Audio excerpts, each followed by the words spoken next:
Hi everyone, today is May 19th and I'm going to read the Bible. And for the Old Testament, the reading is taken from 1 Samuel chapter 26 to 28. Chapter 26. Now the Ziphites came to Saul at Gibeah, saying, "Is David not hiding in the hills of Hakilah opposite Jeshimon?" Then Saul arose and went down to the wilderness of Ziph, having 3,000 chosen men of Israel with him to seek David in the wilderness of Ziph. And Saul encamped in the hill of Hakilah, which is opposite Jeshimon by the road. But David stayed in the wilderness and saw that Saul came after him into the wilderness. David therefore sent out spies and understood that Saul had indeed come. So David arose and came to the place where Saul had encamped, and David saw the place where Saul lay.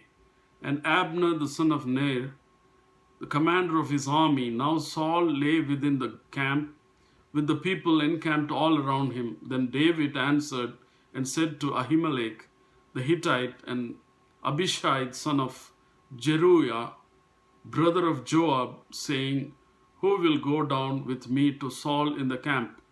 And Abishai said, "I will go down with you." So David and Abishai came to the people by night, and there Saul lay sleeping within the camp with his spear stuck in the ground by his head.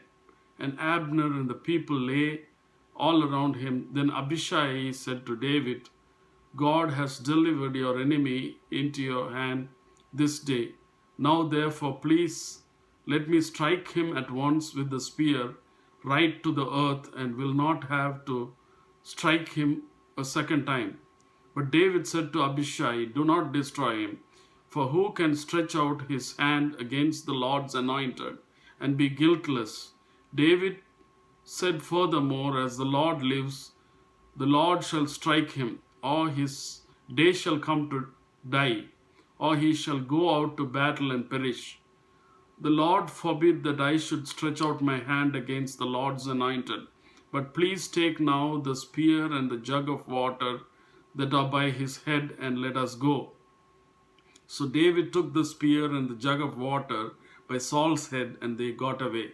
And no man saw or knew it or awoke, for they were all asleep, because a deep sleep from the Lord had fallen on them.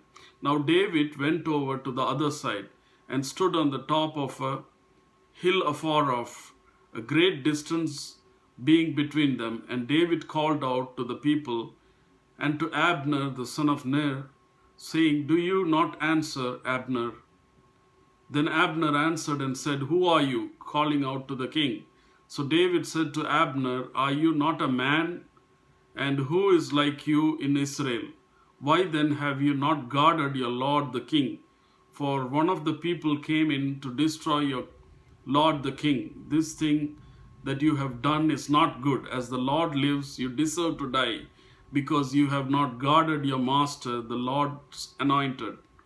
And now see where the king's spear is, and the jug of water that was by his head." Then Saul knew David's voice and said, "Is that your voice, my son David?" David said, "It is my voice, my lord, O king." And he said, "Why does my lord thus pursue his servant? For what have I done? Or what evil is in my hand? Now therefore please let my lord the king hear the words of his servant.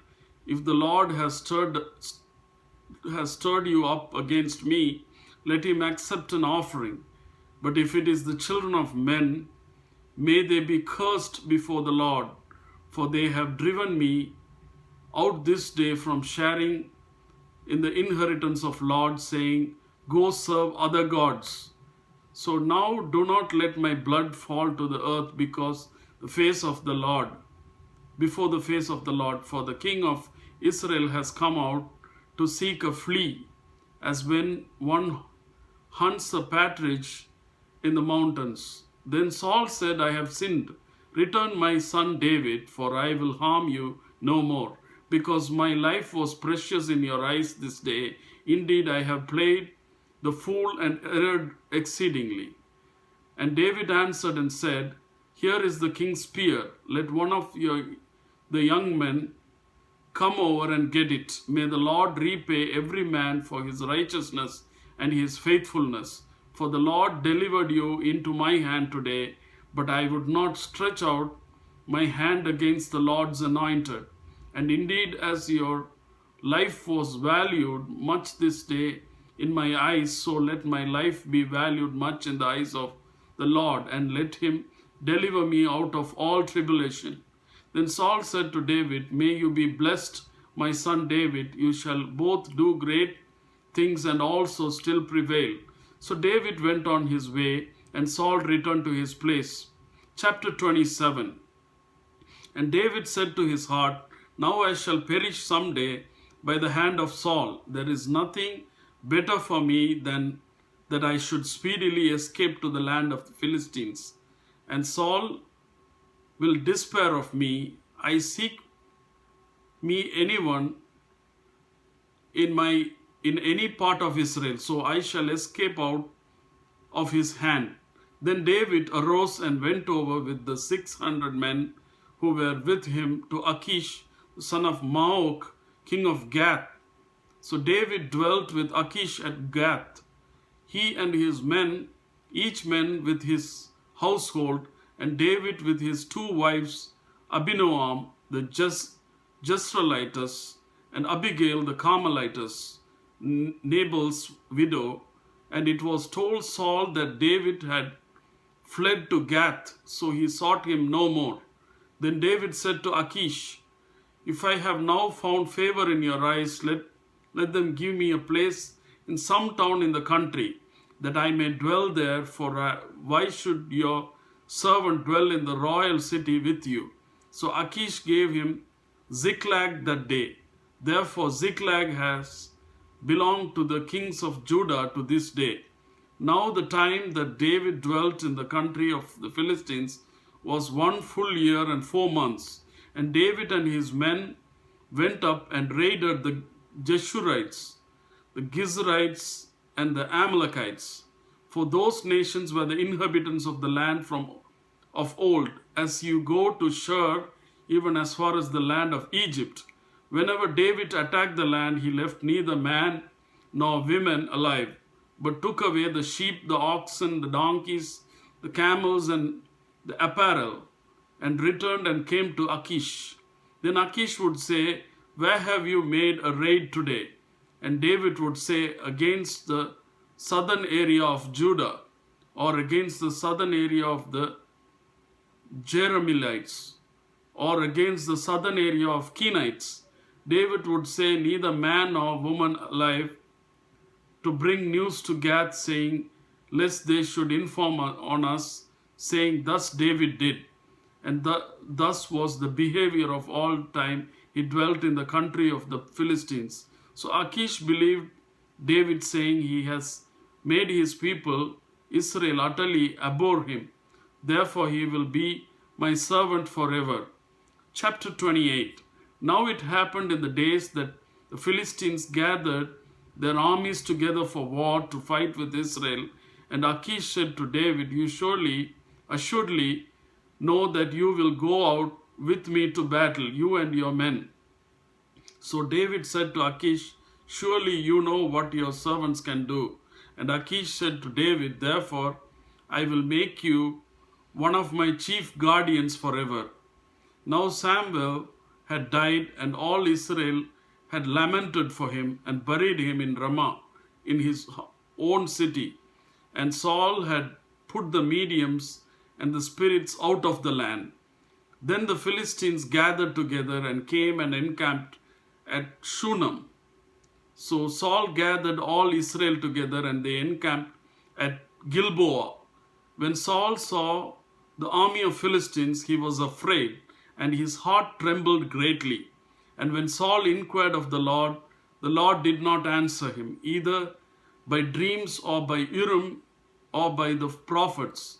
Then Saul said to his servants, Find me a woman who is a medium, that I may go to her and inquire of her. And his servant said to him, In fact, there is a woman who is a medium at Endor. So Saul disguised himself and put on other clothes, and he went, and two men with him, and they came to the woman by night, and he said, please conduct scenes for me, and bring up for me the one I shall name to you. Then the woman said to him, look, you know what Saul has done, how he has cut off the mediums and the spirits from the land. Why then do you lay a snare for my life to cause me to die? And Saul swore to her by the Lord, saying, as the Lord lives, no punishment shall come upon you for this thing. Then the woman said, whom shall I bring up for you? And he said, bring up Samuel for me. And when the woman saw Samuel, she cried out with a loud voice. And the woman spoke to Saul, saying, why have you deceived me, for you are Saul? And the king said to her, do not be afraid. What did you see? And the woman said to Saul, I saw a spirit ascending out of the earth. So he said to her, what is his form? And she said, an old man is coming up, and he is covered with a mantle. And Saul perceived that it was Samuel, and he stooped with his face to the ground and bowed down. Now Samuel said to Saul, why have you disturbed me by bringing me up? And Saul answered, I am deeply distressed, for the Philistines make war against me, and the God has departed from me and does not answer me anymore, neither by prophets nor by dreams. Therefore I have called you, that you may reveal to me what I should do. Then Samuel said, so why do you ask me, seeing the Lord has departed from you and has come and has become your enemy? And the Lord has done for himself as he spoke by me. For the Lord has torn the kingdom out of your hand and given it to the neighbor David, because you did not obey the voice of the Lord, nor execute his fierce wrath upon Amalek. Therefore the Lord has done this thing to you this day. Moreover, the Lord will also deliver Israel with you into the hand of Philistines, and tomorrow you and your sons will be with me. The Lord will also deliver the army of Israel into the hand of Philistines. Immediately Saul fell full length on the ground and was dreadfully afraid because of the words of Samuel. And there was no strength in him, for he had not eaten no food all day or all night. And the woman came to Saul and saw that he was severely troubled, and said to him, look, your maidservant has obeyed your voice, and I have put my life in my hand, and indeed the words which you spoke to me. Now therefore please heed also the voice of your maidservant, and let me set a piece of bread before you, and eat, that you may have strength when you go on your way. But he refused and said, I will not eat. So his servants, together with the woman, urged him, and he heeded their voice, and he arose from the ground and sat on the bed. Now the woman had a fatted calf in the house, and she hastened to kill it. And she took flour and kneaded it, and baked unleavened bread from it. So she brought it before Saul and his servants, and they ate. Then they rose and went away that night. The next reading is taken from the New Testament. The reading is taken from John chapter 11, verses 1 to 54. Chapter 11. Now a certain man was sick, Lazarus of Bethany, the town of Mary and her sister Martha. It was that Mary who anointed the Lord with fragrant oil and wiped his feet with her hair, whose brother Lazarus was sick. Therefore the sisters sent to him, saying, Lord, behold, he whom you love is sick. When Jesus heard that, he said, this sickness is not unto death, but for the glory of God, that the Son of God, may be glorified through it. Now Jesus loved Martha and her sister and Lazarus. So when he heard that he was sick, he stayed 2 more days in the place where he was. Then after this, he said to the disciples, "Let us go to Judea again." The disciples said to him, "Rabbi, lately the Jews sought to stone you, and are you going there again?" Jesus answered, "Are there not 12 hours in the day? If anyone walks in the day, he does not stumble because he sees the light of this world. But if one walks in the night, he stumbles because the light is not in him." These things he said, and after that he said to them, "Our friend Lazarus sleeps, but I go that I may wake him up." Then his disciples said, "Lord, if he sleeps, he will get well." However, Jesus spoke of his death, but they thought that he was speaking about taking rest in sleep. Then Jesus said to them plainly, "Lazarus is dead, and I am glad for your sake that I was not there, that you may believe. Nevertheless, let us go to him." Then Thomas, who is called the twin, said to his fellow disciples, "Let us also go that we may die with him." So when Jesus came, he found that he had already been in the tomb for 4 days. Now Bethany was near Jerusalem, about 2 miles away, and many of the Jews had joined the women around Martha and Mary to comfort them concerning their brother. Then Martha, as soon as she heard that Jesus was coming, went and met him, but Mary was sitting in the house. Now Martha said to Jesus, "Lord, if you had been here, my brother would not have died. But even now I know that whatever you ask of God, God will give you." Jesus said to her, "Your brother will rise again." Martha said to him, "I know that he will rise again in the resurrection at the last day." Jesus said to her, "I am the resurrection and the life. He who believes in me, though he may die, he shall live. And whoever lives and believes in me shall never die. Do you believe this?" She said to him, "Yes, Lord, I believe that you are the Christ, the Son of God, who is to come into the world." And when she had said these things, she went her way and secretly called Mary, her sister, saying, "The teacher has come and calling for you." As soon as she heard that, she arose quickly and came to him. Now Jesus had not yet come into the town, but was in the place where Martha met him.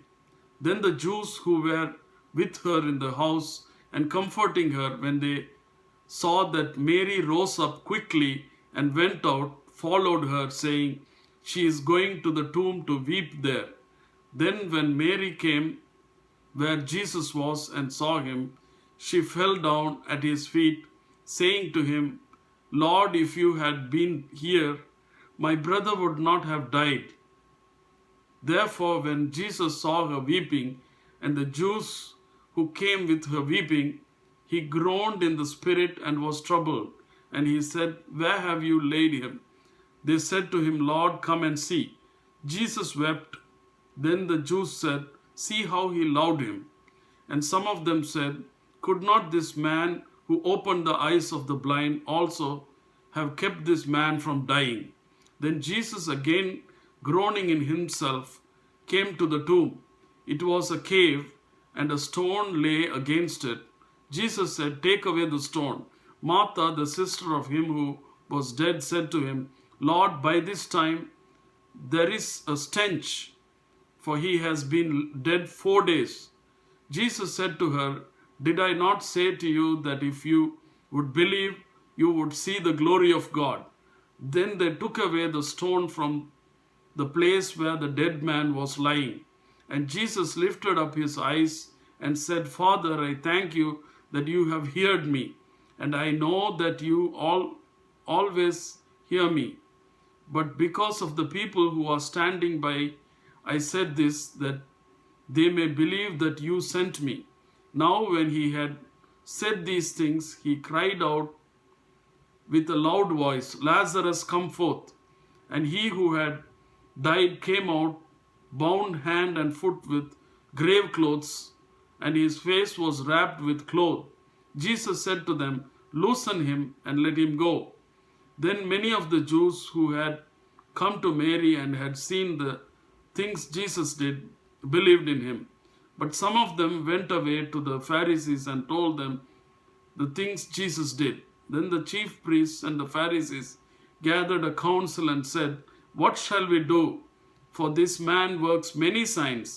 If we let him alone like this, everyone will believe in him, and the Romans will come and take away both our place and nation." And one of them, Caiaphas, being high priest that year, said to them, "You know nothing at all, nor do you consider that it is expedient for us that one man should die for the people, and not that the whole nation should perish." Now this he did not say on his own authority, but being high priest that year, he prophesied that Jesus would die for the nation, and not for the nation only, but also that he would gather together in one the children of God who were scattered abroad. Then from that day on they plotted to put him to death. Therefore Jesus no longer walked openly among the Jews, but went from there into the country near the wilderness to a city called Ephraim, and there remained with his disciples. The next reading is taken from Psalms 117. Praise the Lord, all you Gentiles. Laud him, all you peoples. For his merciful kindness is great toward us, and the truth of the Lord endures forever. Praise the Lord.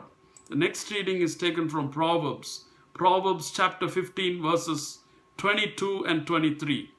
Without counsel, plans go awry, but in the multitude of counselors they are established. A man has joy by the answer of his mouth, and a word spoken in due season, how good it is. Amen.